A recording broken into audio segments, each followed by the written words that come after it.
Shalom saudaraku. Shalom. Berjumpa kembali di ibadah hari Minggu tanggal 31 Mei 2020. Mari kita berdoa. Amen.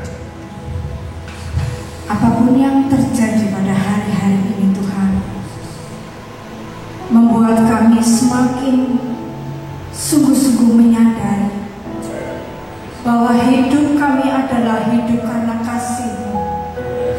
Hidup kami hidup karena kemurahan-Mu Tuhan. Tidak ada satupun yang dapat kami harapkan, tidak ada satupun yang dapat kami andalkan dalam hidup ini selain hanya Engkau Tuhan Yesus. Bagi kami, imun terkuat adalah iman di dalam Yesus Kristus. Untuk itu saat ini kami mau terus membawa pujian penyembahan kami Tuhan. Mari Kau sucikan, kuduskan layanan setiap kami, sehingga apa yang kami naikkan sungguh-sungguh berkenan dan menyenangkan hati-Mu. Segala puji, hormat, kemuliaan, keagungan, kebesaran kami persembahkan hanya bagi-Mu. Demi nama Tuhan Yesus kami berdoa dan mengucap syukur. Yang siap untuk mengalami lawatan Tuhan, mari Kau katakan amin. Amin. Saudara, di dalam Yohanes dikatakan bahwa jika kita mengasihi Tuhan, melakukan segala perintah-Nya, maka Dia akan memberikan kepada kita seorang penolong, seorang penghibur, yaitu Roh Kudus. Dan kita tahu, kita percaya bahwa sukacita yang dari Roh Kudus itu tidak sama dengan apa yang dunia berikan. Sukacita dari Roh Kudus itu melampaui segala akal, yang terus dapat memberikan kepada kita kekuatan untuk bertahan menghadapi segala badai dalam hidup ini. Amin. Mari dengan iman kita mau katakan, terima sukacita surga. Haleluya.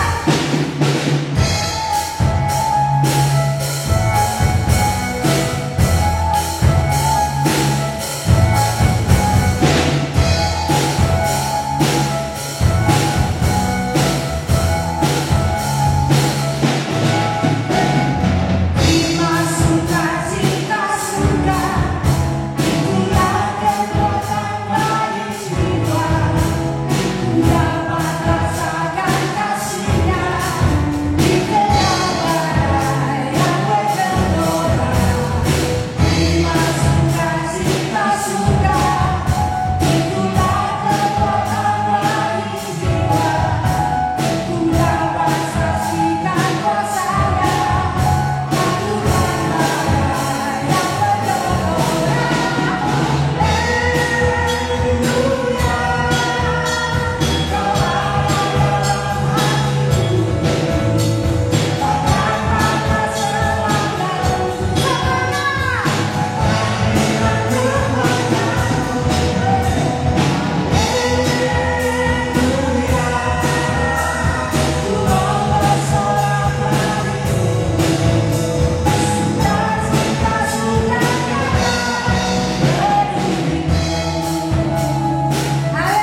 kami sebagai yatim piatu.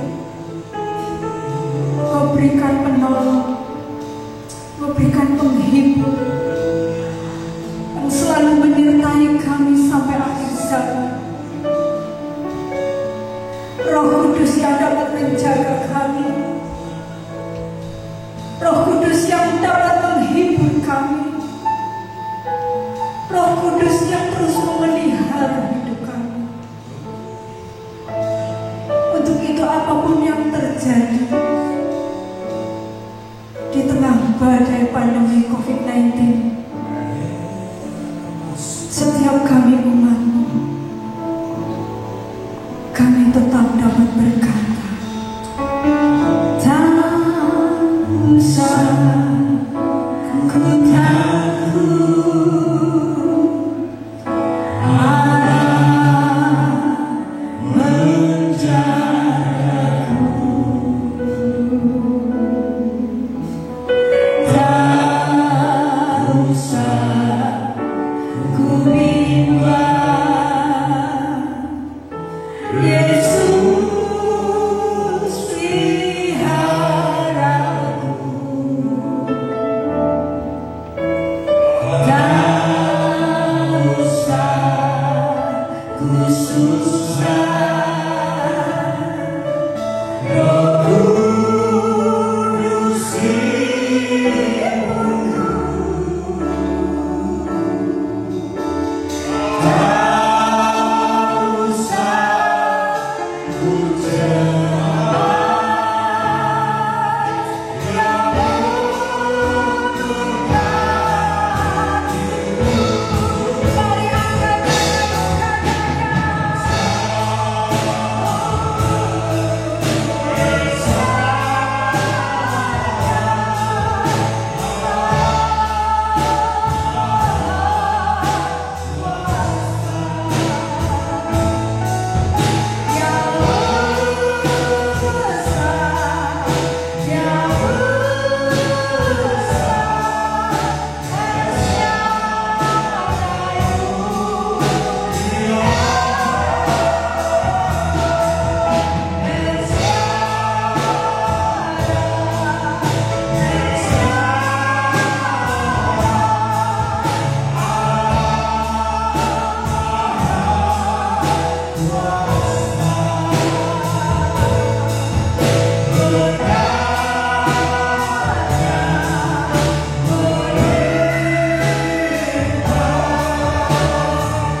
apapun yang kami hadapi, kami terus berada di jalan kebenaran firman-Mu.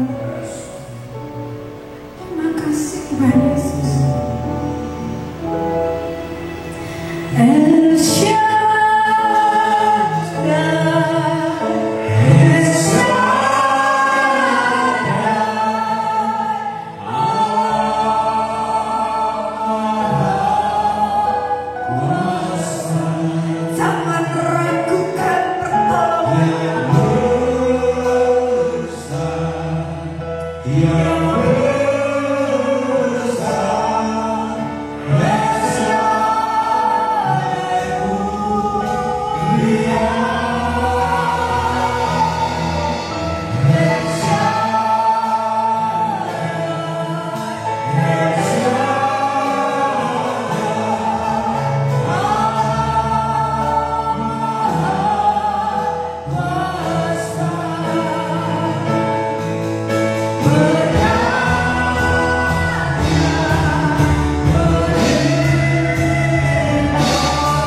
Sesungguhnya kami tidak boleh membatasi kuasa Tuhan. Sebab kalau Engkau mau, kalau Tuhan mau, tidak ada satu kuasa pun yang bisa menghalangi kemauan Tuhan, kehendak Tuhan. Itulah sebabnya Tuhan hari-hari ini kami harus makin belajar, mengerti, mengintrospeksi diri betapa hebat kekuatan kuasa Tuhan. Betapa tidak berdayanya kami manusia yang hina, lemah lemah ini. Kami tidak punya kekuatan. Tapi kami bersyukur ketika Tuhan naik ke surga, Roh Kudus dicurahkan supaya kami mendapatkan kekuatan terus-menerus selama tinggal di dunia yang fana ini, sambil kami menunggu kedatangan Tuhan yang kedua kali. Berkati firman-Mu, nyatakan kebenaran-Mu lewat mulut bibir hamba-Mu. Urapan Tuhan terjadi hari ini, haleluya, dan mengurapi semua jemaat Tuhan sementara mereka beribadah di rumah masing-masing. Dalam nama Tuhan Yesus kami sudah berdoa dan mengucap syukur. Kita semua yang siap diberkati firman Tuhan berkata amin. Ya, shalom saudara jemaat Tuhan yang saya kasihi di dalam Kristus Yesus Tuhan kita. Sementara saudara masih tetap beribadah di rumah masing-masing, ya, siapkan hati saudara dan pegang Alkitab saudara, ya, dengan tenang, dengan kusuknya Saudara perhatikan firman Tuhan, tetap dalam suasana ibadah, walaupun saudara berada di rumah masing-masing. Nah, saudara pernah diundang menghadiri pesta pernikahan, entah family, ya teman kerabat, teman sekantor, keluarga dalam pesta pernikahan itu. Kita lihat saudara, ketika ada pesta pernikahan itu, seringkali terjadi begini, saudaraku, menjelang pertengah-tengahan lah, sebelum resepsi atau sesudah resepsi atau di tengah-tengahnya, kedua mempelai ini, sepasang mempelai ini, lalu mengundang mereka yang belum menikah itu suruh maju ke depan.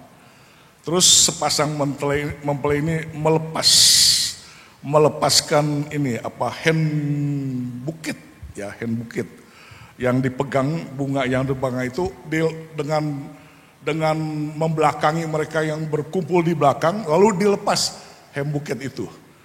Ya, mereka berkerumun banyak sekali, sebab siapa yang mendapatkan hand bukit itu nanti dapat hadiah dari mempelai ini. Semua berebutan, mereka yang masih lajang, entah pria atau wanita, untuk mendapatkan hand bukit itu. Lalu ketika berebutan itu lalu dihitung 1, 2, 3. Saya perhatikan di situ, saya mendekati, dan memang meja saya dekat di situ. Lalu ketika dilempar, maka yang agak depan itu saudara, yang dapat hand bukit itu, senang sekali dia dapat. Nah, lalu waktu ada pengalaman saya waktu menghadiri pesta itu, lalu ada seorang ibu, dia sedikit menyesali anaknya. Dia berkata, kamu gak dapat ya, mama kan sudah bilang, agak depan dikit gitu loh. Jangan di belakang, kalau di belakang gak mungkin dapat. Ya coba agak depan sedikit, lebih dekat gitu. Nah, kalau lebih dekat kan gampang, jangkauannya kan lebih cepat, itu dilempar itu nggak bisa jauh, ya mempelai nggak bisa melihat ke sana sebab dia membelakangi kamu.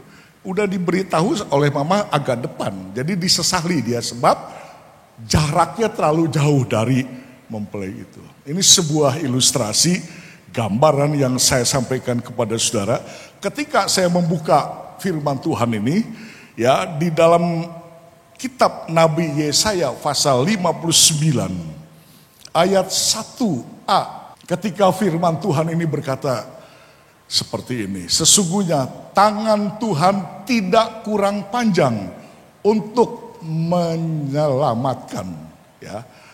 Jadi kalau Tuhan mau menyelamatkan itu bukan diukur panjang pendeknya dari tangan Tuhan. Jadi artinya bukan soal jarak.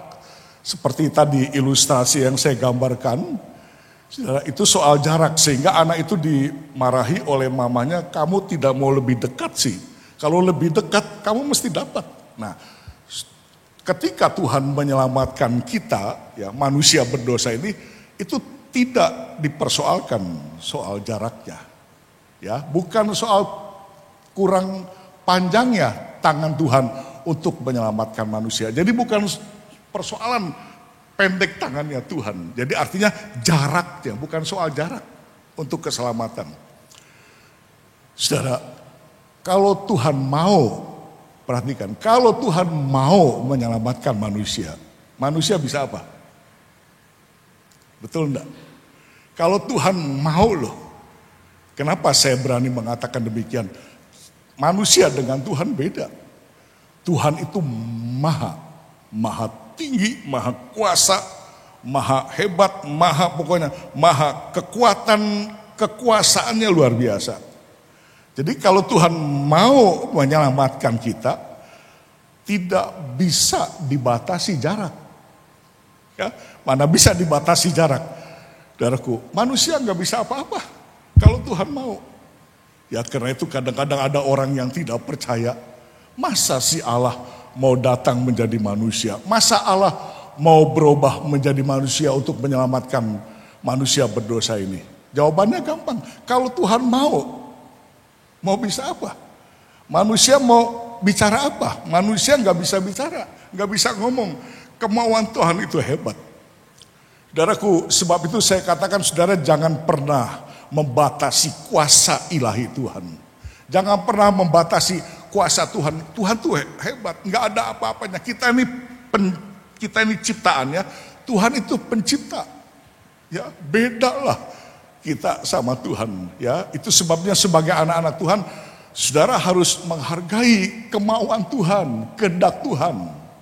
Ya, jangan hidup atas maunya sendiri. Jadi kalau saudara menjadi anak Tuhan yang sudah berjalan sendiri, berarti saudara sudah melebihi kemauan Tuhan, kehendak Tuhan. Saudara harus tahu dari hari ke hari, Tuhan itu maha luar biasa. Aku ini siapa? Aku ini gak ada apa-apanya. Ya, nah saudaraku, kalau toh ada jarak yang memisahkan antara manusia dengan Allah, ada gak? Ada. Apa? Dosa. Jadi kalau ada dosa, itu yang memisahkan manusia dengan Allah. Perhatikan, jangan main-main. Kalau ada dosa, itu yang memisahkan Allah dengan manusia.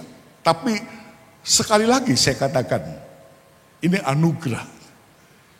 Tapi kalau Tuhan mau, bisa apa manusia? Itu sebabnya hebat. Ketika manusia sudah jatuh di dalam dosa, anugerah datang dan Tuhan mau menyelamatkan manusia. Bukan soal panjang pendeknya tangan Tuhan, bukan soal jaraknya, tapi kalau Tuhan mau, Tuhan selamatkan manusia. Ya, sebab itu syukuri, terus berterima kasih atas anugerah Tuhan. Jadi ada jarak, saudaraku, yang bisa memisahkan manusia dengan Allah. Ada dosa. Tapi sekali lagi saya ulangi, kalau Tuhan mau, manusia bisa apa? Sebab itu saudara coba kita baca Yesaya 59 ayat 2-nya.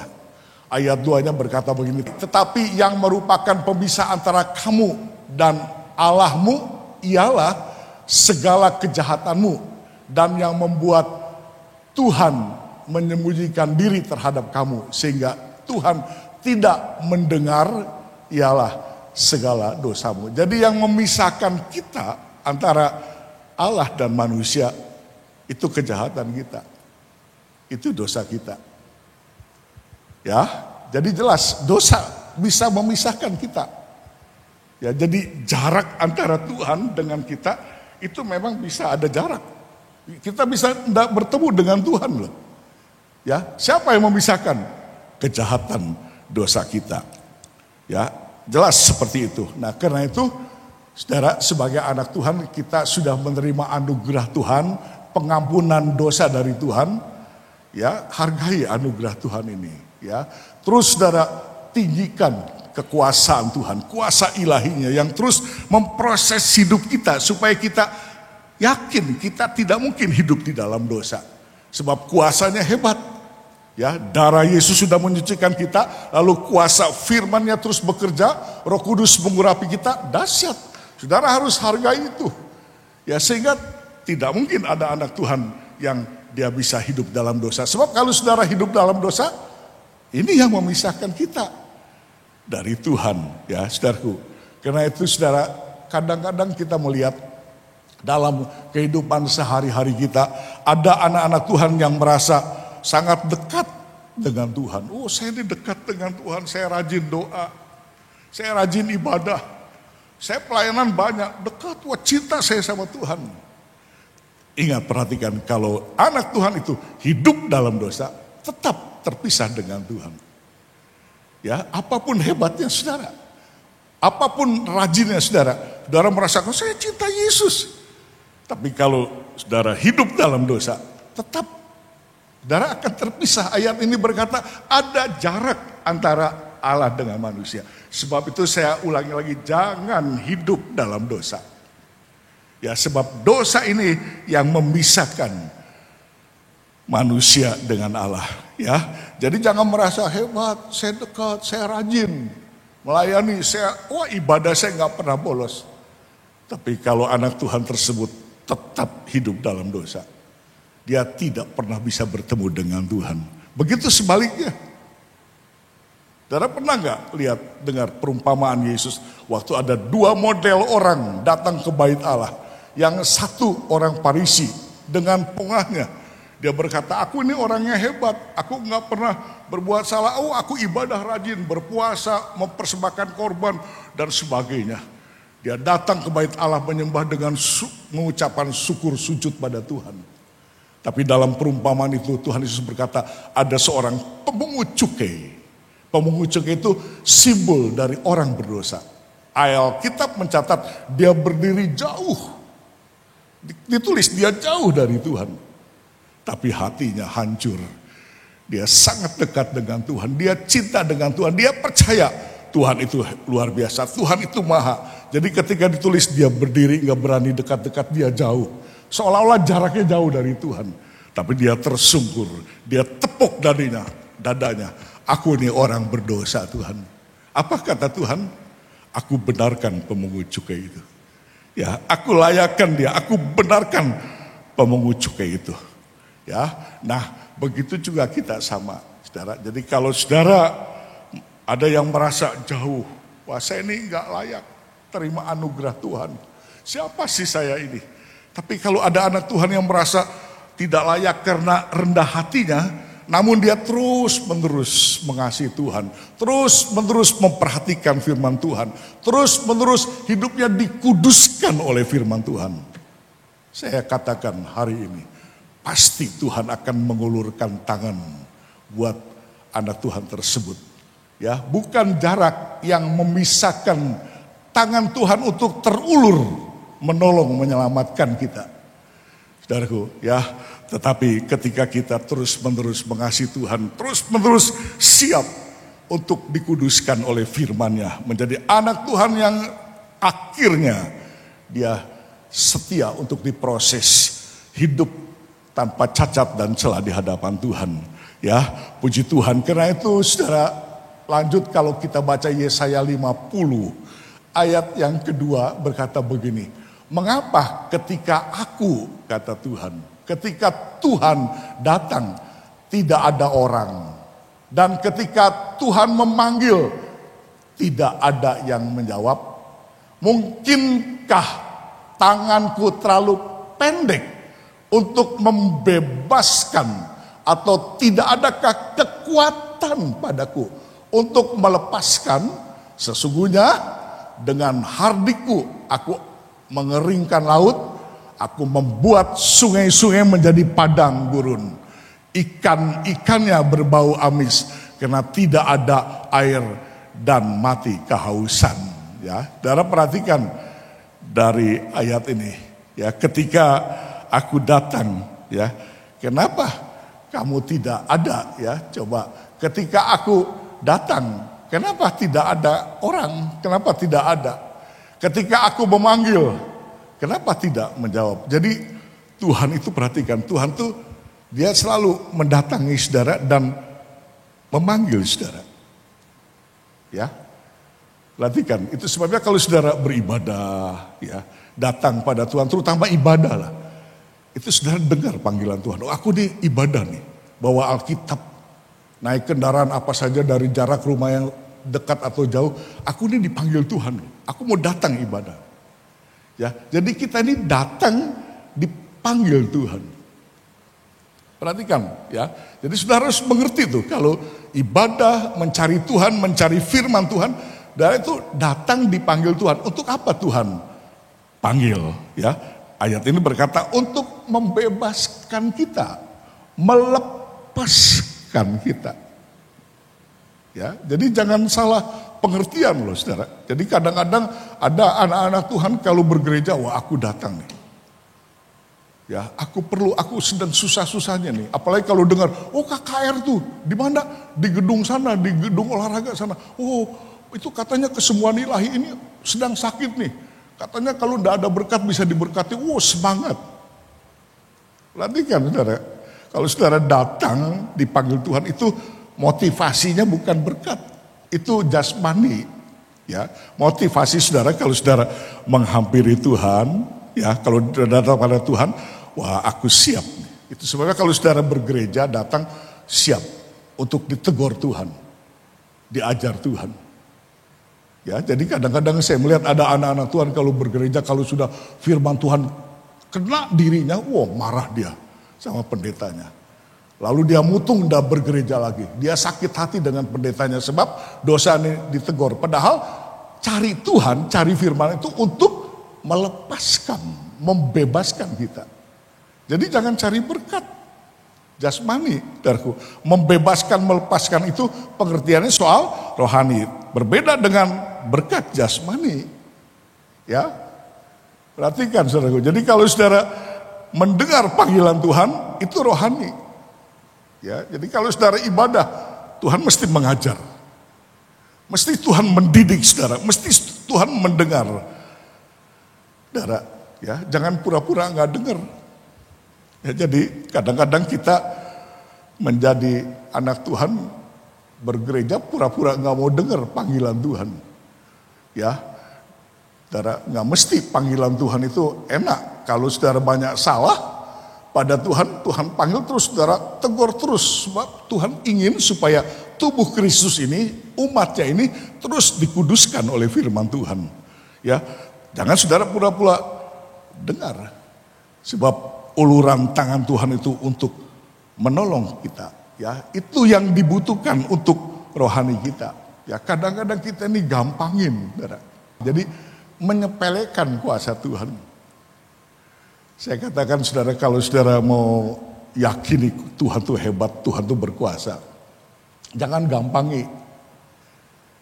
Ya, kadang-kadang kita kalau berteriak kepada Tuhan, Tuhan gak punya berkati, Tuhan sakit, ini banyak pencobaan, tolonglah saya. Ya, kenapa saudara gak teriak kepada Tuhan ketika ada tantangan yang sangat sulit? Untuk saudara lihat, Tuhan mampu gak menolong yang sangat sulit ini? Bukan soal urusan jasmani. Aku ini banyak dosa. Aku ini jelek di hadapan Tuhan. Ya, aku gak pernah keluar dari ikatan dosa ini. Ya, saudara, tantang Tuhan untuk membebaskan saudara. Jadi harus saudara kalau datang pada Tuhan itu jangan cari gampangnya aja. Ya, kuasa Tuhan memang bisa untuk memberkati saudara. Berkat jasmani, keuangan, kesembuhan bisa. Tapi itu gampang buat Tuhan. Jangan cari mudahnya tuh. Saudara, coba kalau saudara lihat di dalam Injil Matius pasal 9 ayat yang kelima.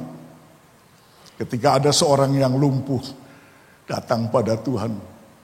Ya, Tuhan lihat apa dalam cerita ini? Tuhan lihat percaya si lumpuh ini. Hebat. Ketika Tuhan lihat percayanya berarti Tuhan lihat si lumpuh ini tahu aku ini maha kuasa. Aku ini maha kuat untuk menolong dia. Ya, lalu Tuhan ampuni dosanya. Aku ampuni dosa kamu. Lalu orang-orang Farisi ribut. Loh kok berani mengampuni dosa? Ini sudah menghujat Allah katanya. Ya, sebab Tuhan lihat imannya itu loh, percayanya. Percaya itu artinya dia sangat yakin. Ini hebat ini Mesias ini. Ini maha tinggi, maha kuat, sangat ilahi ini. Tapi orang-orang ribut, kok semudah itu mengampuni dosa. Lalu Tuhan jawab dalam ayat 5, manakah lebih mudah mengatakan dosa sudah diampuni, atau mengatakan bangunlah dan berjalan? Mana lebih gampang? Nah, jadi maunya orang-orang Farisi itu, saudaraku, ya cari gampangnya aja, cari mudahnya saja. Manusia itu mau cari mudahnya saja, gampangnya saja. Ya, jadi kalau yang sepele-sepele itu cari Tuhan. Ya enggak, kalau soal, wah ini problem sakit, cari Tuhan. Kuasa Tuhan bisa nih memberkati, menolong saya. Tapi enggak pernah saudara datang ketika saudara bergumul dalam ikatan dosa saudara. Dalam karakter saudara yang jelek. Ya, ketika saudara harus diproses oleh Tuhan. Ya, saudara datang lalu Tuhan panggil saudara. Ya, jadi jangan datang kepada Tuhan cuma cari gampangnya saja.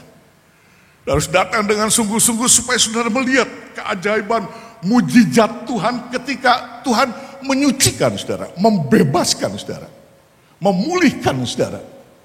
Bukan sekedar cari berkat jasmani. Ya, kesembuhan bukan nggak boleh, bisa boleh. Nah, kenapa demikian, saudaraku? Ya, itu memang keperluan manusia itu begitu. Ya, kebutuhan manusia itu. Manusia kita ini loh, daging kita itu perlunya makan, minum, uang. Di dunia ini kan yang dicari itu sandang, pangan, papan. Itu yang dicari manusia. Itu sebabnya kadang-kadang kita bergumul yang kita cari tuh melulu itu aja. Ini keperluan saya. Jadi kalau ada sesuatu enggak ingat tuh apa keperluan Tuhan. Sesungguhnya Tuhan tuh apa keperluan Tuhan? Tuhan tuh mau membebaskan kita. Mau menguduskan kita. Tapi kita ini selalu bergelut dalam hidup dari ke hari ke hari. Dari hari ke hari itu tentang keperluan kita. Kita kadang-kadang lebih dominan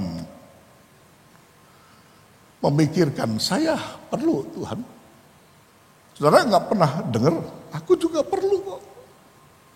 Aku perlu.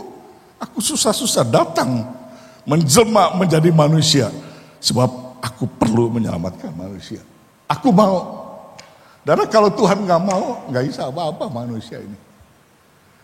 Itu sebabnya kekristenan bukan sekedar agama, tapi kekristenan adalah anugerah Tuhan. Sebab Tuhan mau menyelamatkan saudara. Kalau saudara dengar satu kata ini saja mau aja. Tiap hari kita nggak akan berhenti untuk mengucapkan syukur. Meneteskan air mata berterima kasih sebab keselamatan itu dahsyat atas inisiatif Tuhan. Ya, luar biasa. Karena itu saudaraku, kalau saudara lihat cerita di dalam Injil Matius pasal 21 ayat 1 sampai 3. Waktu Yesus mau masuk ke Yerusalem, dikatakan begini dalam ayat 1, ketika Yesus dan murid-muridnya telah dekat Yerusalem dan tiba di Betfagi yang terletak di Bukit Zaitun, Yesus menyuruh 2 orang muridnya dengan pesan, pergilah ke kampung yang di depanmu itu, dan di situ kamu akan segera menemukan seekor keledai betina tertambat dan anaknya ada dekatnya. Lepaskanlah, perhatikan, lepaskanlah keledai itu, bawa keduanya kepadaku. Dan jikalau ada orang menegur kamu, katakan Tuhan memerlukannya. Ia akan segera mengembalikannya. Jadi Tuhan katakan mau masuk ke Yerusalem, Tuhan perlu mau naik keledai, 2 muridnya disuruh kamu cari.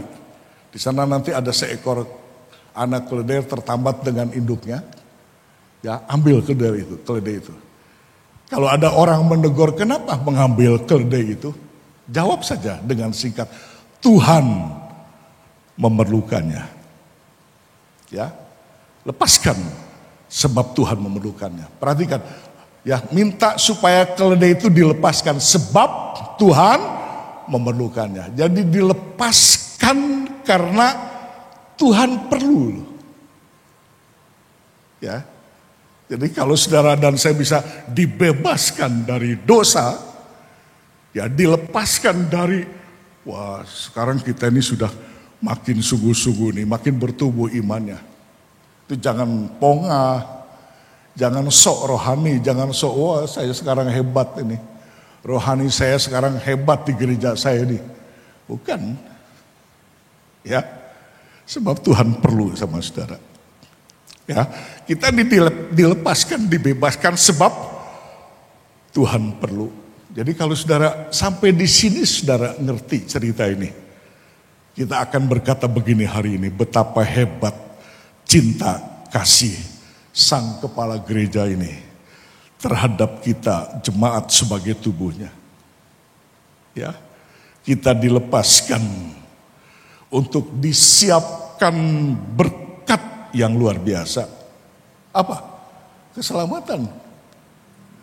Keselamatan itu sebabnya saudara perhatikan keperluan Tuhan. Saudara harus berpikir hari-hari ini. Saudara harus berpikir dan dengar pertanyaan saya, lebih perlu mana? Tuhan atau kita? Ya, kadang-kadang kita datang pada Tuhan tuh kita lebih condong memikirkan keinginan kita. Oh, aku ini perlu Tuhan. Ya, itu sebabnya seringkali dengan semangat, wah cari Tuhan. Sebab memang ada perlunya, ada maunya. Karena kalau datang cari Tuhan ibadah, ya, dan harus datang pada Tuhan berdoa, Tuhan aku mau ibadah nih, aku mau melayani Tuhan. Silakan, apa mau Tuhan? Apa yang Tuhan perlukan buat saya? Ya, saudaraku, seperti itu. Ya, memang hebat, manusia ini hebat. Manusia tuh begini, saudara, kalau udah maunya, wah, amit deh.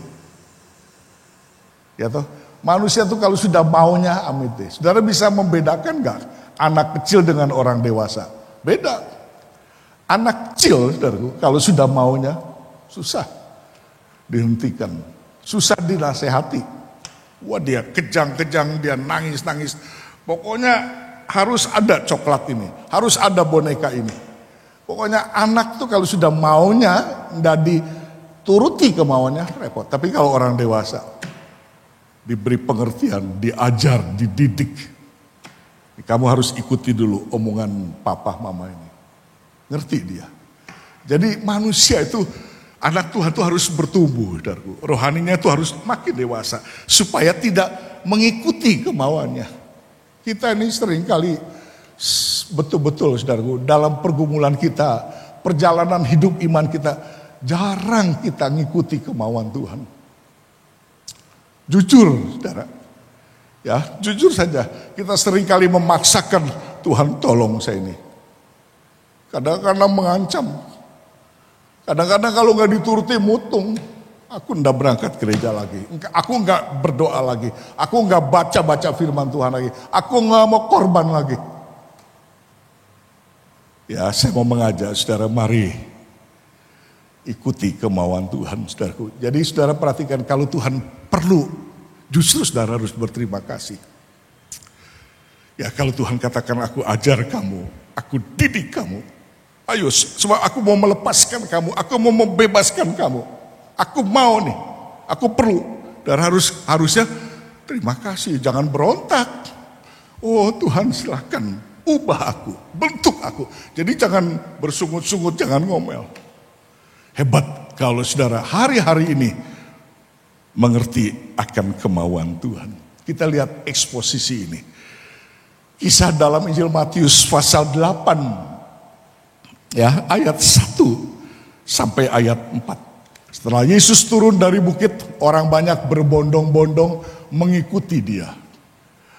Maka datanglah seorang yang sakit kusta kepadanya, lalu sujud menyembah dia dan berkata, Tuhan, jika Tuhan mau. Saya katakan hebat orang kusta ini. Ya, dia nggak berkata Tuhan kalau Tuhan bisa. Nggak, beda loh, bisa dengan mau. Kalau Tuhan mau, Tuhan dapat mentahirkan aku.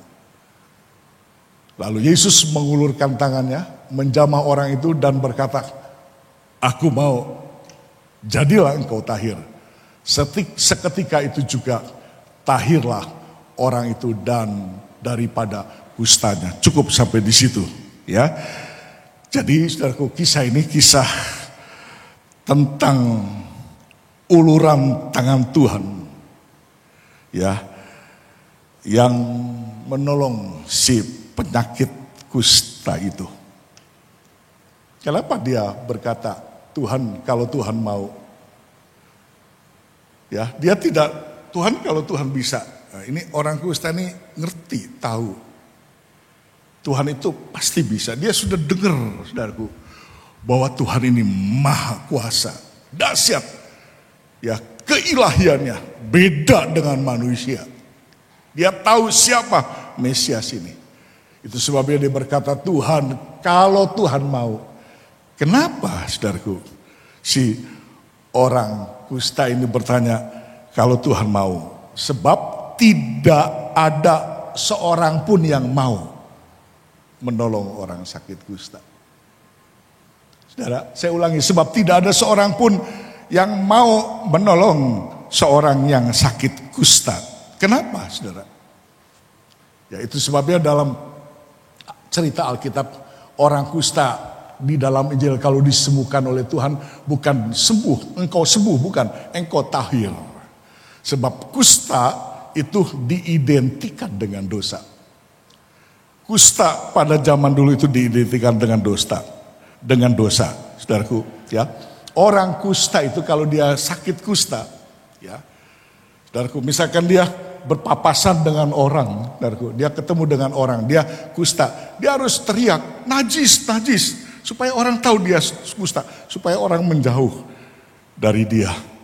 Ya, saudaraku, jangan ada orang yang mau mendekat dengan orang yang sakit kusta. Jarak 1,5 meter itu. Kalau tidak, maka orang itu akan menjadi najis. Jadi tidak ada orang yang berani dekat dengan orang sakit kusta, saudara. Ya, jadi banyak cerita begini, saudara. Kalau ada orang yang sakit kusta ketika itu, saudara, ya, lalu si penderita kusta itu berada di sini, lalu angin bertiup ke arah si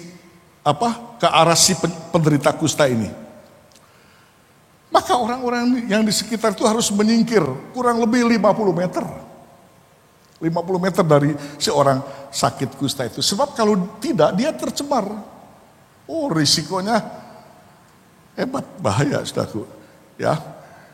Dan kalau di pasar misalkan ada penjajah makanan gitu. Lalu orang kusta lewat.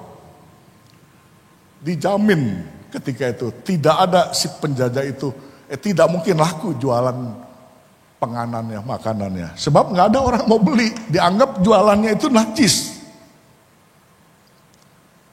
Ya, itu sebabnya para rabi ketika itu kalau dia lihat sakit kusta menurut Taurat, dia bisa melempari dengan batu si sakit kusta itu. Sebab dia najis. Atau paling tidak, rabi-rabi itu dia sembunyi, menyingkirkan untuk sembunyi, saudaraku.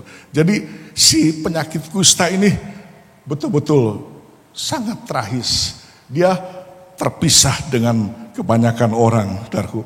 Ya, di dalam hukum Yahudi, saudara, ada 61 peraturan hukum Yahudi. Ada 61. Urutan pertamanya itu mayat. Mayat. Jadi nggak boleh dekat-dekat dengan mayat. Ada 61 urutan hukum Yahudi yang tidak boleh didekati. Jadi urutan makin jauh, itu makin jauh jaraknya. Tapi yang urutan teratas, oh jangan coba-coba, 1 meter itu. 1,5 meter paling. Nah, nomor 1 itu mayat. Nomor 2, kusta. Jadi kusta ini diidentikan dengan mayat. Karena itu pada gereja abad-abad pertama, saudara, kalau ada orang sakit kusta bergereja, itu dianggap mayat berjalan. Sehingga mereka diasingkan tersendiri tempatnya. Ya, cuma melihat dari sebuah lubang untuk ikut ibadah. Sebab terasing. Sebab orang sakit kusta ketika itu dianggap, ya, walaupun hidup sudah mati. Ya, hidup seperti mati. Itulah orang yang sakit kusta. Hidup seperti mati, saudara. Orang yang sakit kusta itu. Jadi kusta ini, saudara, itu gambaran dari dosa. Ya, itu sebabnya orang kusta ini berkata, kalau Tuhan mau, sebab nggak ada seorang pun yang mau dekat, nggak ada, dijamin nggak ada. Jadi dia tuh tersingkir banget sebab kustanya. Jadi dia tahu ada yang bisa menolong dia. Ini Mesias nih hebat. Cuma mau nggak? Itu sebabnya dia bertanya, Tuhan, apakah Tuhan mau? Ya, gambaran kusta ini gambaran dosa. Hidup seperti mati. Manusia berdosa juga seperti itu gambarannya. Ya, tampaknya hidup tapi mati. Terpisah dengan Allah. Jadi kalau manusia hidup dalam dosa, nampak fisiknya hidup, tapi di mata Tuhan mati. Jadi kalau orang Kristen walaupun hebat, aktif dalam ibadah, pelayanannya nampak di luarnya, wah luar biasa. Tapi kalau dia hidup dalam dosa, hidup seperti mati. Hidup namun mati. Sama seperti orang sakit kusta. Ya, sebab itu surat Efesus pasal 2 ayat 1 berkata, kamu dahulu sudah mati karena pelanggaran-pelanggaran dan dosa-dosamu. Jadi dulu loh ceritanya. Waktu anugerah belum menebus kita memang mati. Mati itu artinya terpisah dari Tuhan. Mati fisiknya, tubuhnya hidup, tapi rohnya itu loh. Rohnya mati. Ya, ketika anugerah datang dan manusia berdosa ini percaya bahwa darah Yesus sanggup menebus, mengampuni dosa kita. Lalu Tuhan memulihkan roh kita. Kemudian mempertemukan kita kembali kepada Tuhan. Lalu di mata Tuhan kita ini hidup. Di mata Tuhan. Tapi kalau kita hidup dalam dosa, mati kita. Walaupun hidup. Sebab itu saudara, kalau saudara menjadi anak Tuhan sekalipun nampaknya beribadah, tapi kalau saudara hidup dalam dosa, itu seperti mati. Ya, jadi gambaran orang sakit kusta ini seperti itu. Tapi saya lihat puji Tuhan luar biasa. Kalau Tuhan mau. Jadi dia ngerti, ya tergantung Tuhan. Hari ini juga begitu buat saudara. Minggu ini juga sama buat kita. Ya, kalau Tuhan mau, Tuhan bisa menolong kita. Sama juga seperti si kusta ini. Nah, bagaimana tanda-tanda penyakit kusta ini, saudaraku? Bagaimana tanda-tanda penyakit kusta ini? Yang pertama begini, kita lihat di dalam Imamat pasal 13 ayat 3. Imamat pasal 13 ayat 3. Ini yang pertama. Dikatakan begini, imam haruslah memeriksa penyakit pada kulit itu. Maksudnya kulit yang sakit kusta itu. Dan kalau bulu di tempat penyakit itu sudah berubah menjadi putih dan penyakit itu kelihatan lebih dalam dari kulit. Jadi kalau penyakit itu sudah ada di dalam kulit, maka itu penyakit kusta. Kalau imam melihat hal itu, haruslah ia menyatakan orang itu najis, orang itu kusta. Jadi tanda-tandanya orang kusta itu, ya, ketika penyakitnya itu ada di dalam kulit. Penyakit itu kelihatan lebih dalam dari kulit. Ya, lalu firman Tuhan berkata, haruslah imam menyatakan dia kusta dan katakan orang ini najis sebab dia kusta. Ya, jadi tanda-tanda penyakit kusta yang pertama, saudara, dia lebih dalam dari kulit. Jadi di dalam kulit, ya, kusta itu pengertiannya gambaran dari dosa. Jadi perhatikan, saudara, dosa itu timbulnya bukan di luar, dari dalam. Ya, dosa itu timbulnya dari dalam. Kadang-kadang manusia kepincut dengan penampilan. Tuhan gak bisa kepincut. Sebab Tuhan tahu apa yang ada di dalam hati orang. Ya, kadang-kadang ada penampilan pendeta begitu meyakinkan, wah hebat, khotbahnya hebat, mengajarnya hebat. Siapa tahu, jemaat mana tahu? Ya, kepincut dengan penampilan, dengan gaya khotbahnya, pinternya ngomong. Tapi Tuhan tahu pendeta itu berdosa atau tidak. Kenapa? Sebab dosa itu timbul dari dalam. Seperti seorang yang sakit kusta dinyatakan kusta sebab di dalam kulit penyakitnya itu. Lalu imam menyatakan orang itu najis sebab dia kusta. Sama, kalau dosa ada di dalam diri saudara hari-hari ini, kita najis di hadapan Tuhan. Baru-baru ini saudara, saya mendapat video di YouTube banyak banget, bukan dari satu orang.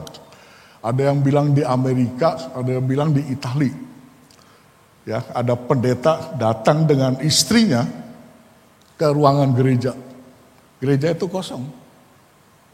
Ya, lalu di bangku-bangku gereja itu ditaruh foto-foto jemaatnya.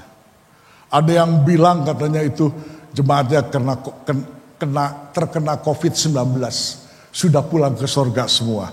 Tapi ada yang bilang bukan begitu dan sebagainya. Ya, saya tidak mempersoalkan itu, tapi yang saya persoalkan begini ya, pengertiannya. Pendeta itu datang dengan sedih, dengan murung. Kenapa? Sebab ketika dia datang ke gerejanya dilihat kosong semua. Yang duduk di tempat duduk itu foto-foto jemaatnya. Rupanya pendeta dan istrinya itu membayangkan kalau seandainya ibadah. Jemaatku ini semangatnya. Ada rasanya seneng ibadah. Semua bisa ada ibadah. Rasanya seneng. Begitu. Jadi dia tuh rupanya kalau dia bisa menangis ketika itu, dia nangis. Sekarang enggak ada. Jemaat enggak ada. Cuma gambaran foto saja. Seandainya dia bisa tersungkur di kaki Tuhan. Tuhan, aku sedih nih enggak ada jemaatku. Sebab kalau ada, betapa hebatnya. Betapa meriahnya ibadah ini. Sebab jemaat begitu semangat. Jemaat begitu bergairah untuk ibadah. Tapi perhatikan, itulah yang bisa dilihat oleh manusia pendeta. Bisa sampai ke dalamnya dia semangat. Tapi belum tentu semua semangat dalam ibadah. Tapi kalau Tuhan tahu. Ya, saudaraku. Jadi kadang-kadang saya ya banyak pendeta menilai, wah seneng nih punya jemaat semangat. Wah kita seneng. Ya, saudaraku, tapi dosa itu timbul dari dalam. Perhatikan, ini poin yang pertama. Dosa itu timbul dari dalam. Jadi saudara harus perhatikan apa yang ada di dalam hati saudara, di dalam saudara. Ya, Tuhan kita tidak bisa ditolong hanya pada permukaan luar saja, dari dalam. Ya. Itu sebabnya kadang-kadang kita nangis-nangis, Tuhan berkati saya, Tuhan tolong problem saya. Tapi kalau dalamnya nggak dibereskan, dosanya tidak dipulihkan, kadang-kadang Tuhan nggak jawab. Ya, saudaraku, dosa itu timbul dari dalam, ya dari dalam. Coba saudara perhatikan, dibandingkan Yeremia 6 ayat 14. Coba saudara lihat, bandingkan dengan ayat ini. Yeremia 6 ayat 14 berkata begini, mereka mengobati luka umatku dengan memandangnya ringan. Ya, mereka mengobati luka umatku dengan memandangnya ringan. Jadi kadang-kadang ada hamba Tuhan yang mau mengobati lukanya umat Tuhan itu dengan nganggap enteng aja. Jadi manusia itu kadang-kadang seringkali nganggap gampangin aja. Tadi saya sudah katakan, maunya gampangin saja, nganggap ringan saja. Katanya damai sejahtera, damai sejahtera. Tapi sebetulnya nggak ada damai sejahtera. Yeremia 6 ayat 14. Ya enggak. Saudara bisa tahu di gereja kalau ada sesama jemaat nangis dengan semangat, damai sejahtera. Ya kadang-kadang kami pelayan Tuhan juga senang, wah semangat di jemaat kita.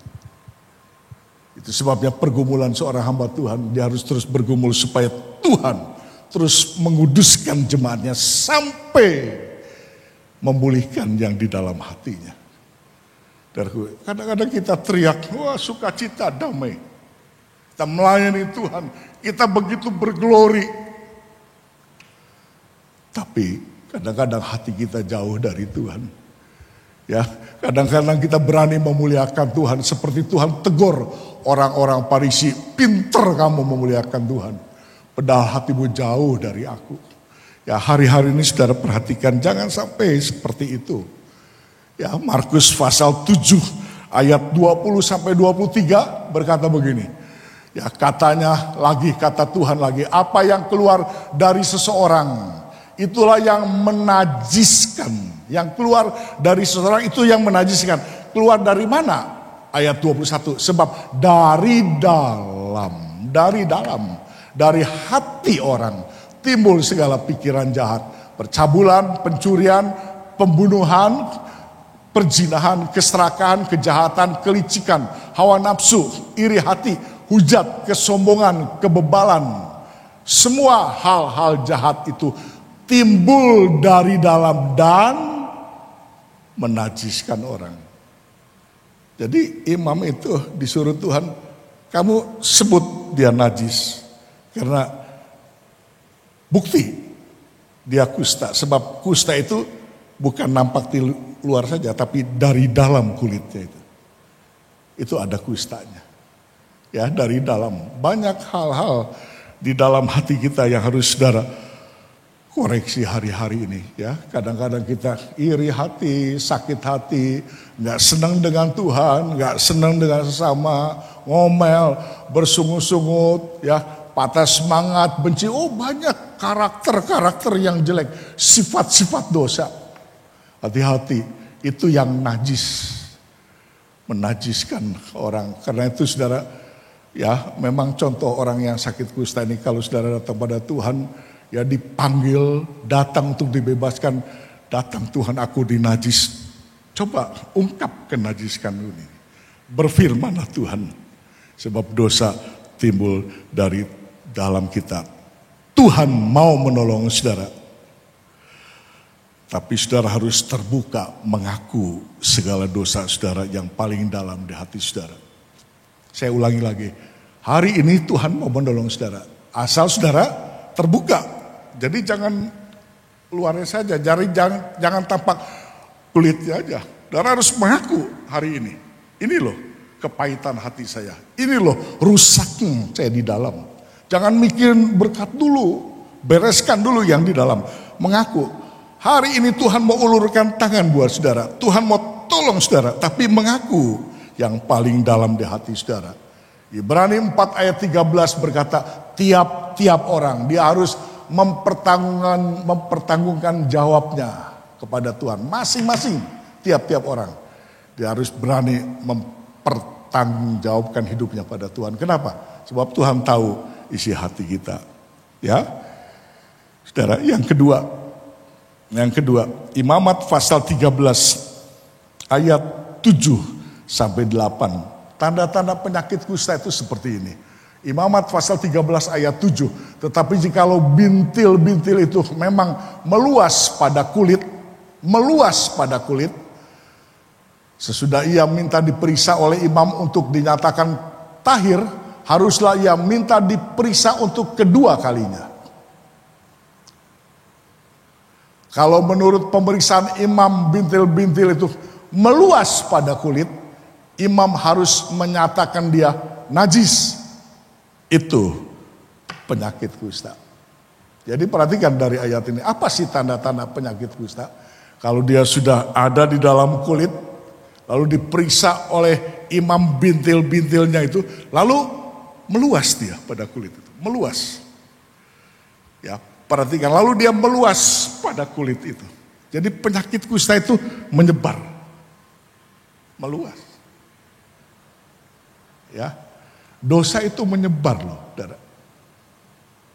Hati-hati, sebab itu orang kalau sudah senang dengan satu titik dosa aja, dia mesti dengan senang yang lain. Apalagi kalau dia tidak ditegur oleh Tuhan. Oh, aku berbuat dosa ini saja, Tuhan tidak apa-apain kok aku.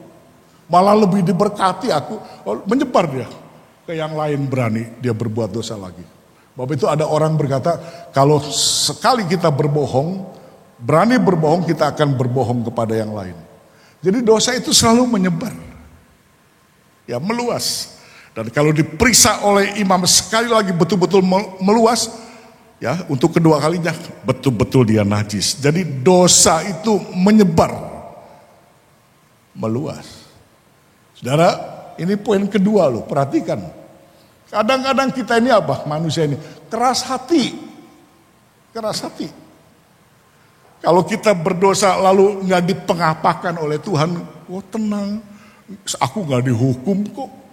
Aku nggak dimurkai Tuhan kok. Aku nggak mengalami cobaan yang berat. Tenang, oh, aku berbuat salah saja. Pendetanya mana tahu aku berbuat salah ini. Lalu dia tenang aja. Oh, orang yang seperti ini, saudaraku, godaan setan tuh hebat. Ya, dia akan meluas, dia akan coba dosa yang lain lagi. Coba dengan dosa yang lain. Itu sebabnya kalau anak Tuhan hidup dalam dosa, dia akan hidup dalam dosa yang lain. Dia akan makin banyak berbuat dosa. Sebab itu jangan biarkan dosa yang kecil ada sedikit. Saudara datang pada Tuhan, ibadah, dengar firman Tuhan, ada dosa, selesaikan. Minta pemulihan, minta Tuhan lepaskan. Ya, aku perlu membebaskan kamu. Aku mau nih, kata Tuhan. Ya, jadi jangan biarkan dia. Saudara benci sama orang diam, lama-lama saudara, ya, lihat, ya, berbuat yang lain-lain. Ya, saudara sakit hati sama orang, lama-lama musuhin orang itu. Ya, saudara nipu sama orang itu, lama-lama, wah, berbuat yang enggak. Ya, jadi dosa itu terus menyebar. Dosa itu kalau menyebar, dan itu seringkali kita mengeraskan hati. Kita pikir nggak diapa-apakan kok sama Tuhan. Tuhan biarkan kok, lalu kita terus keras hati. Ya, saudaraku. Karena itu kalau saudara hari-hari ini keras hati, minta uluran tangan Tuhan. Ya, siapa yang keras hati?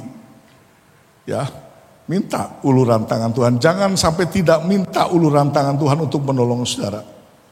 Jangan membiarkan dosa itu terus menyebar dalam hidup saudara. Kalau dosa itu terus menyebar, akhirnya apa upah dosa itu? Maut. Jadi jangan saudara anggap enteng, saudara biasakan beribadah, melayani, menyimpan kepahitan, menyimpan dosa, enggak apa-apalah. Aku enggak menurut Tuhan juga enggak apa-apa. Pendetanya mengajarkan firman Tuhan harus begini, harus mentaati begini, saudara tidak mentaati, entah enggak apa-apa aku. Perhatikan saudaraku, saudara akan terus berbuat dosa makin banyak, makin banyak. Yakobus 1 ayat 15 berkata begini. Dan apabila keinginan itu dari dalam hati, itu telah dibuahi, saudaraku, ya, itu dibuahi, lalu melahirkan dosa. Jadi keinginan itu, kalau dosa itu timbul dalam hati, lalu keluar dia, melahirkan dosa, lalu nampak dosanya. Dan apabila dosa itu sudah matang, ia melahirkan maut. Jadi ujungnya dosa itu maut, saudaraku. Ya, saya mau katakan begini, saudaraku, dosa itu selalu bekerja sama dengan dosa yang lain. Dalangnya iblis kok. Banyak sifat dosa yang lain, tapi kalau saudara biarkan satu dosa, dia akan kerjasama dengan yang lain. Ketika saudara lihat ini, oh memang temen ini. Apa? Kamu aja berbuat itu tidak diapa-apa ya, tidak diapa-apakan oleh Tuhan. Ya sudah, aku masuk nih dosa yang ini. Jadi dosa itu selalu bekerja sama, menyebar dia. Ya, saya mengajak saudara, minta tolong Tuhan hari ini. Saya yakin Tuhan akan mengulurkan tangannya pada saudara. Jangan biarkan dosa menyebar. Kalau saudara merasakan masih sedikit, masih kecil, ada sedikit, wah minta ampun ya Pak hari ini. Pada Tuhan, cepat nangis di kaki Tuhan. Ya, jangan tunggu sampai menyebar. Oh, dia akan menyebar. Akhirnya apa? Maut, saudaraku, binasa. Saudara tahu nggak kapan saudara meninggalkan dunia ini? Nggak tahu. Ya, adanya COVID-19, semua orang ini takut apa? Takut mati. Takut mati. Sehingga berita-berita sekarang yang muncul apa, saudaraku? Cerita tentang masa tua, hati-hati, lansia dan sebagainya. Kenapa? Di uber-uber maut, takut mati. Ya, kalau saudara mati di dalam Tuhan nggak apa-apa. Tapi kalau saudara mati di dalam dosa, binasa, saudara. Itu sebabnya jangan sampai dosa menyebar. Ya, terima uluran tangan Tuhan hari ini. Titik, berhenti. Pulihkan aku hari ini Tuhan. Dan minta dibebaskan oleh Tuhan. Tuhan akan menolong saudara. Yang ketiga, yang terakhir, Imamat pasal 13 ayat 44 sampai 46. Imamat 13 ayat 44 sampai 46. Maka orang itu sakit kusta dan ia najis, dan imam harus menyatakan dia najis karena penyakit yang di kepalanya itu. Orang yang sakit kusta harus berpakaian yang cabik-cabik, rambutnya terurai, dan lagi ia harus menutupi mukanya sambil berseru-seru, najis, najis.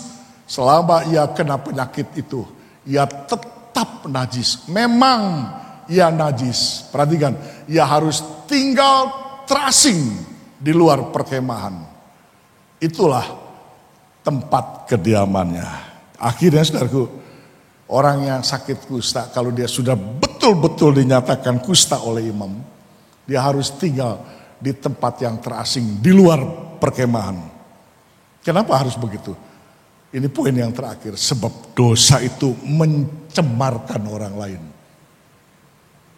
Ya, jadi bukan diri sendiri menyebar dalam diri sendiri, dia bisa mencemarkan orang lain. Itu sebabnya orang yang sakit kusta, dia harus disingkirkan, diasingkan, jauh dari keramaian orang, jauh dari orang sehat. Sebab dia bisa mencemarkan orang lain, bisa menular orang lain bisa tertular karena kustanya. Ya. Sebab itu biasakan hidup kudus di hadapan Tuhan. Saudara bisa menularkan kekudusan pada orang lain. Sebab itu Tuhan berkata apa dalam khotbah di bukit?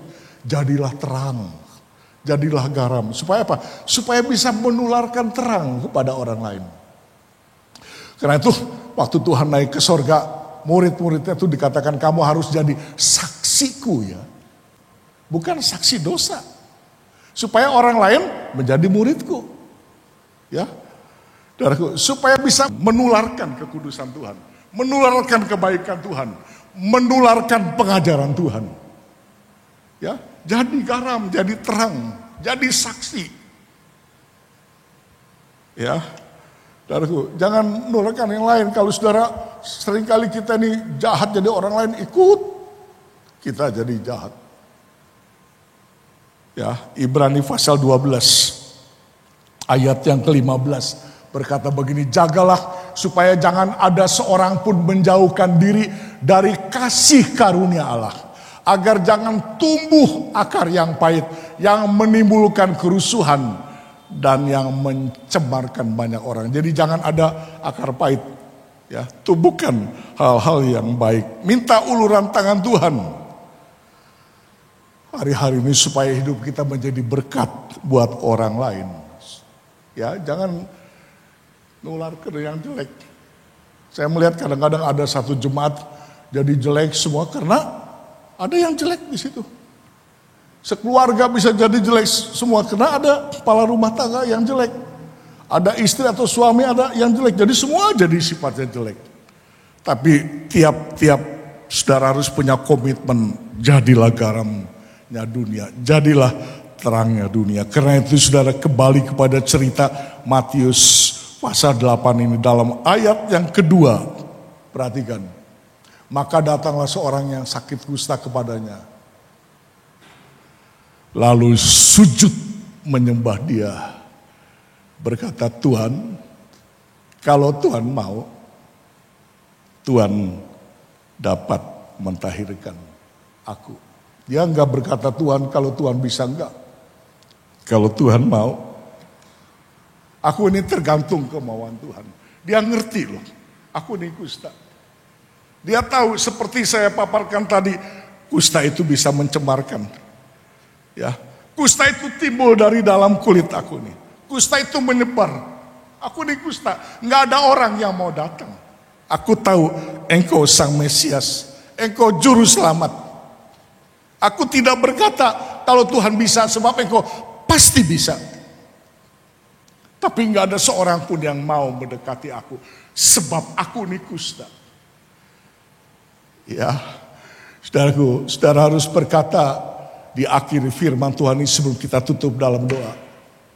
Kalau saudara punya hidup hari-hari ini seperti orang kusta ini, datang Tuhan kalau Tuhan mau. Sebab nggak ada orang yang mau. Tuhan pasti bisa. Itu sebabnya kata ayat ini dikatakan apa lalu sujud menyembah dia. Ini dalam bahasa Yunani-nya ditulis proskunein. Sujud menyembah dia. Proskunein. Kata ini, saudaraku, kata proskunein ini itu hanya dipakai, hanya melulu dipakai untuk oknum seseorang yang lebih tinggi dari orang itu. Lebih mulia dari orang itu.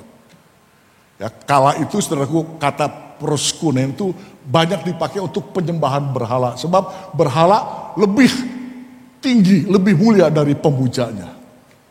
Nah, kata sujud menyembah dia ini itu dalam bahasa aslinya, dalam bahasa Yunani-nya ditulis proskunein. Yang artinya bahwa si kusta ini tahu dia sedang berhadapan dengan Yesus. Tokoh yang sangat ilahi. tokoh yang lebih tinggi dari dia. Sebab itu dari awal tadi saya sudah katakan, jangan batasi kuasa Tuhan. Kalau saudara mengerti anugerah Tuhan, ya kalau Tuhan mau hari ini menyelamatkan saudara, kita bisa apa? Kita nggak bisa apa-apa. Kalau Tuhan mau bergerak, kalau Tuhan mau menolong kita, nggak bisa apa-apa. Dia lebih tinggi, dia lebih mulia. Ya, proskunein. Ya, saudara, kalau saudara mau mengalami uluran tangan Tuhan, datanglah dengan kerendahan hati. Akuilah segala dosa-dosa saudara. Alami kuasa mujizatnya. Ya, alami kuasanya bisa melepaskan, mengubah saudara. Ya, tunjukkan aku mau. Tuhan kalau engkau mau, aku mau nih. Ubah aku. Ya, sebab Tuhan itu ilahi. Kalau saudara menghargai Tuhan itu hebat. Wah, luar biasa kuasa ilahinya. Itu berarti saudara tuh ingin loh terus menerus dikuduskan oleh Tuhan. Dibersihkan, ditolong oleh Tuhan pada hari-hari ini. Ya, oleh Tuhan dengan kuasanya yang sangat dahsyat itu, luar biasa. Ya, haleluya saudaraku. Hari-hari ini kita nggak bisa keluar dari rumah. Betul nggak? Kita masih ada peraturan pemerintah tentang stay at home ini. Tinggal di rumah saja. Kecuali COVID-19 ini pergi. Ya, jadi kita ini, masyarakat ini bisanya cuma berdoa pada Tuhan. Anak-anak Tuhan cuma bisa berdoa. Ada yang guyonan, hei COVID, corona, kamu pergilah. Ya kok betah-betah amat sih di Indonesia. Aku gak suka kamu. Ada yang seperti itu. Jadi selagi gak pergi, kita terus tinggal di rumah. Sama juga, saudaraku, kita gak bisa bebas dari ancaman murka Tuhan. Kecuali dosa pergi dari hidup kita. Ya enggak? Tuhan akan terus mengancam kita. Kita akan terpisah terus dari Tuhan. Kecuali dosa itu pergi dari kita. Apa kata Tuhan hari ini buat saudara? Aku mau. Ayo, aku mau. Tinggal respon saudara seperti orang sakit kusta ini. Apa respon saudara? Sujud menyembah Tuhan. Proskuneo. Ya, maukah saudara sujud menyembah di kaki Tuhan hari ini? Artinya tobat. Aku mau bertobat. Aku mau bebaskan aku, lepaskan aku. Aku gak mau hidup seperti ini terus Tuhan. Aku gak mau sampai dosa ini terus menyebar. Ujung-ujungnya maut buat aku. Ulurkan tanganmu hari ini. Ampuni aku. Pulihkan aku. Tangan Tuhan itu kuat, hebat. Mari musik WL. Ya, tangan Tuhan itu mau menguduskan kita. Memulihkan kita. Dia mau mengampuni saudara. Sadar gak saudara? Kalau masih ada kusta dalam hidup saudara. Lihat contoh si sakit kusta ini.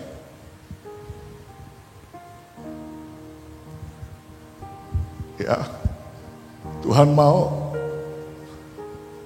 asal saudara sujud menyembah Tuhan. Datang di rumah masing-masing. Ya, katakan dari hati, aku tahu Engkau yang ilahi Tuhan. Engkau lebih hebat, Engkau maha, Engkau kuat untuk menolong aku. Saudara jangan cuma berteriak soal persoalan saudara. Ada satu ayat, ya saya lupa itu dalam kitab Yeremia kalau nggak salah. Kitab ratapan dikatakan sekalipun kita bersembunyi di lubang yang paling dalam. Ada di ratapan saya lupa. Sekalipun kita bersembunyi di lubang yang paling dalam. Tapi kalau kita berteriak, Tuhan bebaskan aku. Tuhan lepaskan aku. Tidak ada jarak yang memisahkan Tuhan dengan kita. Tuhan pasti mau. Mau enggak saudara dan saya teriak sekarang, Tuhan aku mau. Bebaskan aku. Maunya seperti apa? Ya seperti si kusta itu. Sujud menyembah. Proskuneon. datang kepada Tuhan, Engkau tokoh yang ilahi Tuhan. Aku ini gak ada apa-apanya. Saudara berani terus sementara masih diizinkan hidup di dunia ini dengan keadaan yang kusta, yang berdosa. Terus mungkin menikmati hidup yang enak. Tapi firman Tuhan sementara tidak menguduskan saudara. Saudara gak pernah mentaati firman Tuhan. Saudara gak pernah mau diajar oleh Tuhan. Saudara gak pernah mau dipulihkan oleh Tuhan. Katakan hari ini, Tuhan aku maulah. Mau sujudlah pada Tuhan. Lihat setelah COVID ini, saudara pasti diberkati oleh Tuhan. Hebat. Ya, dipulihkan jasmani, rohani, terutama rohani. Jasmani menyusul. COVID selesai, persoalan saudara juga selesai. Tangan Tuhan diulurkan untuk menolong kita sebab kuat tangannya. Kita berdoa, terima kasih. Roh Kudus, tolonglah kami. Kami tidak bisa menyembunyikan kesalahan kami di hadapan Tuhan. Belum tentu selama ada masalah COVID ini membuat seseorang menjadi bertobat Tuhan. Bisa situasi yang sesulit ini membuat anak-anak Tuhan justru makin keras hati. Bisa. Tapi jadikan kami seperti seorang yang sakit kusta ini. Engkau mau mengulurkan tanganmu. Sebab si kusta ini mau sujud menyembah kepada Tuhan. Kami umatmu di rumah masing-masing. Engkau lihat hati kami. Tuhan, kami sujud. Ampuni kami. Selesai COVID ini, kami ingin melihat betapa hebat kuasa Tuhan memulihkan, memberkati kami, menguduskan kami. Kami akan berjalan terus dengan Tuhan, memandang Engkau sampai rapture, sampai pengangkatan itu terjadi buat kami. Dalam nama Tuhan Yesus kami berdoa dan bersyukur.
Saudara harus yakin di samping saudara ada Tuhan, ada kekuatan yang hebat.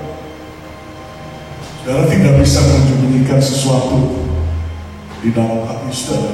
Saudara mau diberkati hari-hari ini, saudara mau diberkati seusai COVID-19. Uluran tangan Tuhan hebat.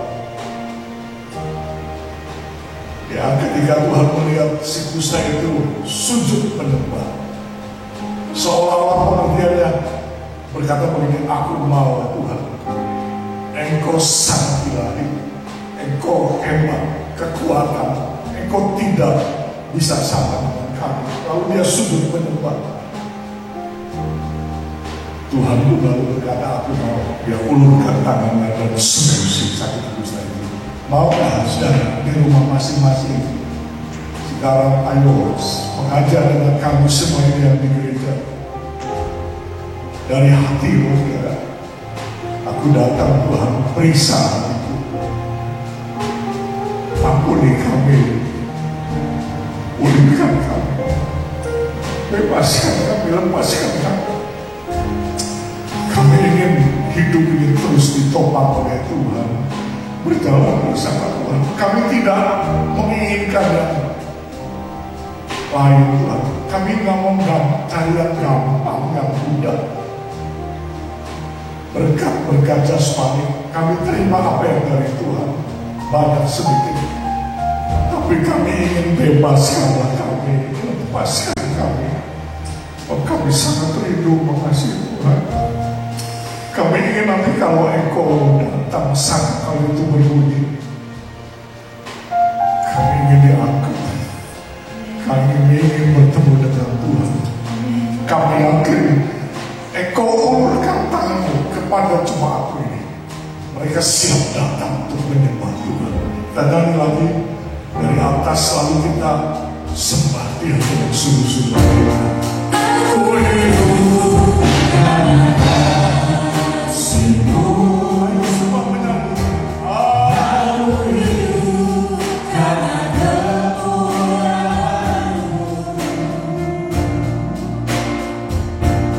Tiada yang dapat aku banggakan selain dirimu. Aku akan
sekalipun kami berada dalam situasi yang tidak nyaman, sangat menakutkan, COVID-19 ini,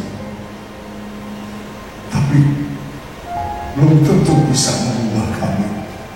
Kadang sebaliknya, ada banyak anak-anak Tuhan dalam situasi seperti ini, hatinya bisa makin keras. Dia tidak pernah mau berpaling kepada Tuhan. Karena itu lewat ajaran firman Tuhan ini, kami sadar, kami hidup, tapi kadang-kadang seperti mati kalau kami tetap berpenyakit kusta, dosa ada dalam hidup kami. Tolonglah kami, cuma aku di rumah masing-masing. Tuhan, kami mau pulihkan kami.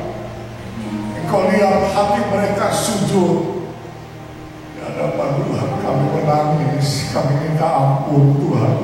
Pulihkan kami, bebaskan kami. Kami mau tobat Tuhan. Kami mau terus-menerus dikuduskan oleh firman, supaya seusai COVID-19 ini, kami yakin umatmu semakin dekat dengan Tuhan. Mereka makin diberkati oleh Tuhan. Mereka makin setia, makin hebat, makin dahsyat. Karena kami sadar siapakah kami. Dan kami tahu Engkau sangat ilahi Tuhan. Kuasa-Mu tak terbatas. Engkau maha tinggi. Engkau luar biasa. Luar biasa, terima kasih. Ajarkan kami untuk terus-menerus merendahkan hati kami di hadapan Tuhan, dengan mentaati apa yang Tuhan ajarkan kepada kami. Di dalam nama Tuhan Yesus Kristus, kami sudah berdoa dan mengucap syukur. Haleluya. Semua yang diberkati Tuhan berkata, amin. Tanganku selalu menjaga jalan-jalanku. Tanganku selalu menerangi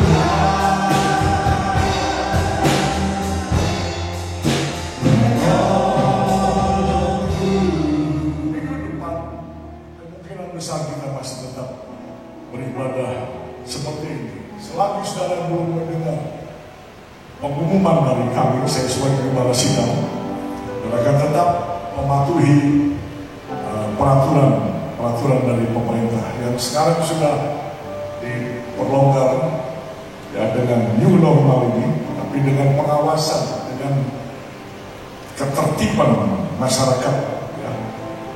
Sebab kalau terus diikuti peraturan pemerintah ini ya, dan kita terus berdoa, insya Allah akan cepat selesai COVID-19 ini. Jadi sampai minggu depan kita masih ibadah seperti ini. Saudara terus berdoa ya, dekatkan diri saudara pada Tuhan. Dalam situasi seperti ini harus membuat kita makin dipulihkan ya, seperti firman Tuhan pada hari ini ya.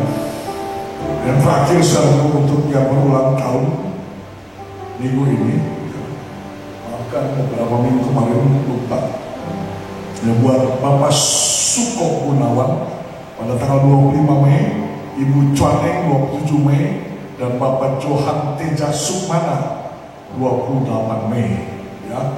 Saya kira tidak ada umat yang lain. Saudara tertibkan korban-korban saudara. Saya sudah umumkan, biasakan untuk menyimpang setiap minggu tabung ya. Nanti pada saat kumpul di gereja sudah kumpulkan.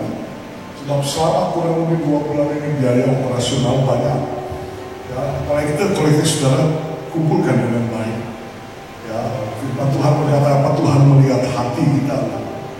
Dosa itu timbul dari dalam ya, jadi jangan gampangin, jangan main-main ya. Dan tertibkan semua perpuluhan saudara ada tertera nanti bisa ditransfer juga ya, supaya pekerjaan Tuhan terus bisa berjalan dengan baik ya, dan saudara terus makin diberkati dalam hidup kita menjelang hari-hari terakhir untuk menyambut kedatangannya yang tidak lama lagi. Mari saudara, saya undang saudara di rumah masing-masing untuk berdiri, sama-sama kita berdiri ya, kita sama-sama angkat nyanyian untuk yang berulang tahun, lalu kita berdoa, kita selesaikan dengan doa berkat ya untuk ibadah ini. Happy birthday.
Namanya Tuhan, Engkau ulurkan tanganmu. Mereka membutuhkan kasih sayang Tuhan, berkat yang melimpah, jasmani terutama rohani, rahmat belas kasihan dalam segala perkara. Kalau mereka buka usaha, pekerjaan, berkati rumah tangganya, hidup nikahnya, kesehatan, semua, terutama ibadah dan pelayanan untuk Tuhan, supaya makin hari makin indah di hadapan Engkau. Curahkan berkat-Mu, ulurkan tangan atas hidup mereka dalam nama Tuhan Yesus Kristus. Berkat itu tercurah hari ini sampai selama-lamanya. Haleluya. Kami terus berdoa buat jemaat-jemaat kami di rumah masing-masing yang pasti hamba-Mu tidak bisa memantau mereka, keadaan mereka, tapi terus berdoa untuk mereka. Tuhan jaga pelihara, tangan-Mu kuat untuk menolong mereka, menjaga mereka.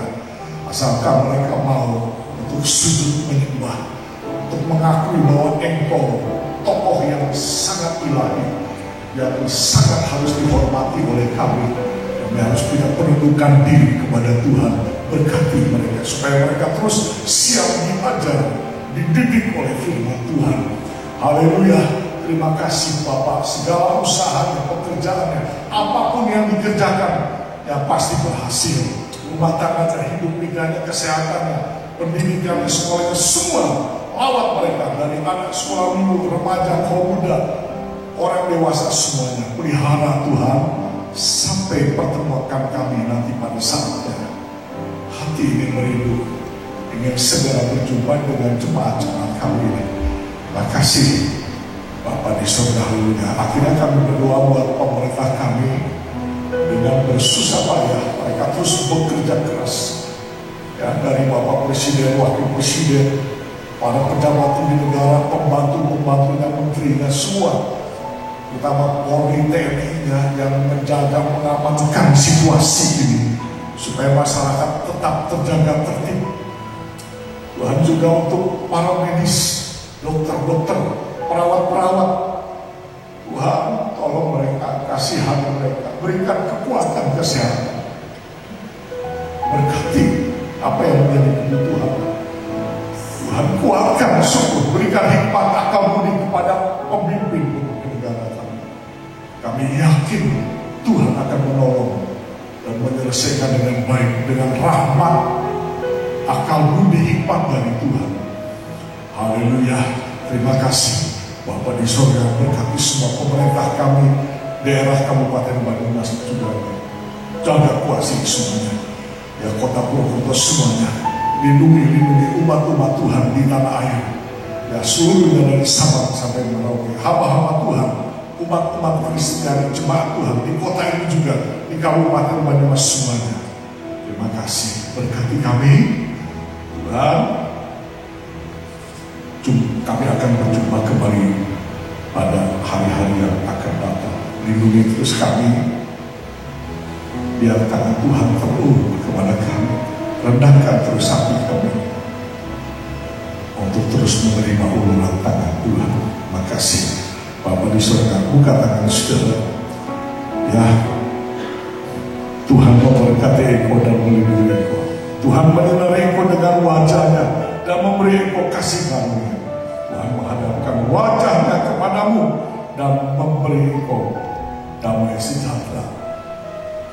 Buka tangan saudara, terimalah berkat ini dari Allah Bapa, Allah Anak dan Allah Roh Kudus yang memberkati hidup jasmani terutama rohani saudara mulai hari ini hingga kedatangan yang kedua kali, dalam nama Tuhan Yesus Kristus. Kita semua yang sudah diberkati Tuhan berkata, amin.